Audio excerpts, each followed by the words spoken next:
Hello friends, कैसे हैं आप लोग। उम्मीद है फिट हैं, लाइफ एंजॉय कर रहे हैं। फ्रेंड्स, आज डिटेल से वीडियो शेयर करेंगे छुई मुई प्लांट्स के अबाउट। इनको टच मी नॉट कहते हैं, शाई प्लांट कहते हैं। बहुत ही शर्मीला प्लांट होता है, फिज़िकली बहुत ही अट्रैक्टिव प्लांट है। और अगर आप इसके लीव्स को थोड़ा सा भी टच करते हैं तो ये अपने लीव्स को बिल्कुल क्लोज़ कर लेता है। इसको आज हम सीड से ग्रो करने जा रहे हैं और इसका ग्रोइंग प्रोसेस बहुत ही ईजी है। अब हम पुराने गमलों की मिट्टी यूज़ कर रहे हैं। बाई चांस बारिशें बहुत ज़्यादा हो रही हैं, गमले की मिट्टी, किसी भी गमले की मिट्टी हमें ड्राई नहीं मिली थी। लेकिन कभी भी गीली मिट्टी के अंदर आप सीड्स मत लगाएं। गमले की मिट्टी को 1 दिन 2 दिन की धूप में रख दें। मिट्टी जब ड्राई हो जाए तो गमले को फिल कर लें। अब इसके सीड्स ये वो वाले हैं जो पिछले साल हमने मदर प्लांट से एक्सट्रैक्ट किए थे। और फिज़िकली इसके जो सीड्स होते हैं वो बिल्कुल सॉफ्ट से होते हैं, जैसे टिश्यू पेपर से होते हैं। देखने में छोटे छोटे से बिच्छू के बच्चे लग रहे हैं, लेकिन ये छुई मुई के ओरिजिनल सीड्स हैं। और इसको आप सारा साल सेव कर सकते हैं। बस आपने इसको एयर टाइट कहीं ड्राई सी जगह पे रख देना, तो आपके सीड कभी भी ख़राब नहीं होंगे। आप गमला मिट्टी का यूज़ कर रहे हैं, मीडियम साइज़ गमला है और हम पनीरी बनाने जा रहे हैं। गमले में मिट्टी फिल करते हुए आपने ये बात हमेशा हमेशा कंसीडर करनी है कि गमले के अंदर ड्राई मिट्टी होनी चाहिए। हाथ से मैश कर लें, ड्रेनेज होल के ऊपर पत्थर रख लें, मिट्टी को फिल करें और गमले की मिट्टी को थोड़ा सा ज़्यादा फिल किया करें। फिल करने के बाद सीड्स को आप ऊपर स्प्रिंकल कर सकते हैं। मतलब एक एक सीड लगाने की कोई ज़रूरत नहीं है। हाथ से आप सीड्स को जब स्प्रिंकल करेंगे तो सारे सीड्स इसके बिखर जाएंगे, आपके सारे सीड जर्मिनेट होंगे। अगर आप चाहें तो यहाँ पे कोकोपीट से सीड्स को कवर भी कर सकते हैं, लेकिन कोकोपीट के कुछ इश्यूज़ भी होते हैं। अगर आप एक बार भी ज़्यादा पानी दे दें तो वो मॉइस्चर को होल्ड कर लेता है और कभी कभी ऐसा भी होता है सीड्स जर्मिनेट होने से पहले ही फंगस का इशू लग जाता है। अब हम सीड्स को कवर करने के लिए बिल्कुल सॉफ्ट सी मिट्टी यूज़ करेंगे। इसको हमने हाथ से मैश कर लिया है। मिट्टी बहुत ज़्यादा सॉफ्ट है। कभी भी गमलों के अंदर चीकनी मिट्टी कभी भी ऐड मत किया करें। अब ये बिल्कुल सॉफ्ट सी मिट्टी है, थोड़ी सी मॉइस्ट है। अगर बहुत ज़्यादा ड्राई होती तो बेस्ट होता, लेकिन ये भी चलेगी। सीड्स को आप मैक्सिमम ½ इंच की लेयर, मिट्टी की लेयर से कवर कर सकते हैं। इसके सीड्स मैक्सिमम सारे जर्मिनेट होते हैं, ईजी टू जर्मिनेशन है, इसलिए आप ½ इंच की लेयर बना सकते हैं। लेयर बनाने के बाद आपने हाथ से ऊपर बिल्कुल इवन कर देना है, मिट्टी को लेवल कर देना है। फर्स्ट टाइम अगर आप चाहें तो शावर भी कर सकते हैं, अगर आप चाहें तो डायरेक्ट पानी फ्लड भी कर सकते हैं। लेकिन फ्लड आपने इतना ज़्यादा सॉफ्ट करना है कि सीड डिस्टर्ब नहीं होने चाहिए। बेस्ट तो यही होता है कि आप फर्स्ट टाइम इसके ऊपर स्प्रिंकल कर लें और आपने स्लो सा स्प्रिंकल करना है, एकदम से सीड्स को हिट नहीं करना। फर्स्ट टाइम आपने गमले की जो अपर सॉइल है उसको थोड़ा सा मॉइस्ट कर लेना है। जब वो मॉइस्ट हो जाएगी, मिट्टी थोड़ी सी हार्ड हो जाएगी, कंपैक्ट हो जाएगी, उसके बाद 1 घंटे के बाद 2 घंटे के बाद आप डायरेक्ट पानी फ्लड भी कर सकते हैं। जब आप पानी फ्लड करेंगे तो सीड्स तक मॉइस्चर पहुंच जाएगा, गमले की मिट्टी सारी एक बार मॉइस्ट हो जाएगी। अगर आप इस गमले को फुल डे सनलाइट में रखेंगे तो कोई इशू नहीं है, क्योंकि जो इसका बेस्ट ग्रोइंग टाइम है वो फरवरी, मार्च, अप्रैल है।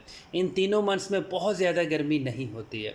अगर आप चाहें तो इसको शेडी एरिया में भी रख सकते हैं, इंडोर आउटडोर कहीं पे भी रख सकते हैं। इसके सीड्स मैक्सिमम 10 to 15 डेज़ सारे जर्मिनेट होना स्टार्ट हो जाते हैं। अगर आपके पास इसके हेल्दी सीड्स हैं और आपने गमले की सॉफ्ट सी मिट्टी यूज़ की है और यही प्रोसेस फॉलो किया है तो आपके कभी भी सीड्स ख़राब नहीं होंगे। और जब तक आपके सीड जर्मिनेट नहीं होते, आपने गमले की मिट्टी को सिर्फ मॉइस्ट रखना है। अगर दिन में 2 बार 10 बार भी पानी देना पड़े तो आप दे सकते हैं, बस गमले की मिट्टी मॉइस्ट रहनी चाहिए। आप एग्जैक्ट 9 डेज़ की अपडेट शेयर कर रहे हैं।